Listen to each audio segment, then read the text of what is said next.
Welcome to top stories from الكرامة news service, and we will start from the last updates in Libya.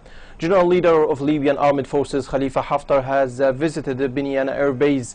A military source said that general leader of Libyan armed forces Khalifa Haftar has held a meeting with some leaders of Libyan armed forces who lead fights in Benghazi against terrorist group to free the city from terrorist remnants where they are still in the city.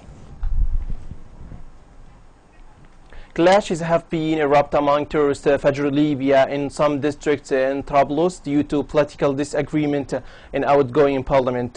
Witnesses have said that strong clashes among terrorist Fajr Libya were last night and heavy weapons were used. It is mentioned that these clashes lasted for hours in Al-Falah district. Russian Foreign Ministry called all Libyan sides to show good attention in Sukhayrat dialogue to reach the final agreement. Russian Foreign Ministry, in a statement published on its site, said that crisis settlement in Libya will positively affect on all North African countries. An EU operation against migrant traffickers in the Mediterranean, which will allow for arrest in international waters, will begin on October 7, according to the bloc's Foreign Affairs Chief. The EU recently approved the use of military force against migrant traffickers, including the seizure of vessels used to ship people across the Mediterranean, many of which set off from Libya. During the new phase, European warships will be used against traffickers on the condition they remain within international waters and do not stray into Libyan territory. Torrential rains have lashed Tripoli, blocking many roads and bringing warnings to residents from the civil defense authorities not to drive in the city. In some areas, especially in the west of the city as well as in the east near Souk al-Gum'a and on the Tajora road, vehicles have been completely submerged as rudimentary drains failed to cope. It is mentioned that the downpour started late yesterday afternoon and continued through the night across the entire city. Saudi King Salman, speaking in a live speech broadcasted by Saudi-owned Al Arabiya television, said he had ordered a review of the king's plans for the annual Hajj pilgrimage after more than 700 died in a crash outside the Muslim holy city of Mecca on Thursday.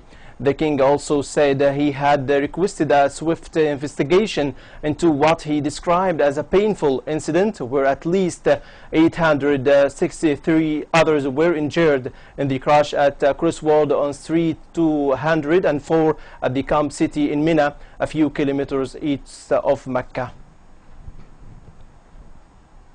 Egyptian security forces killed many armed members of the terrorist affiliate of Daesh group and arrested others in Upper Egypt, security officials said.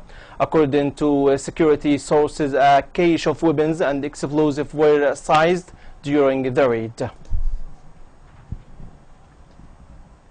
Israel will impose a minimum 4-year jail term on Palestinian petrol bombers and rock throwers and will ease open fire regulations and impose harsher fines, Prime Minister Benjamin Netanyahu said on Thursday.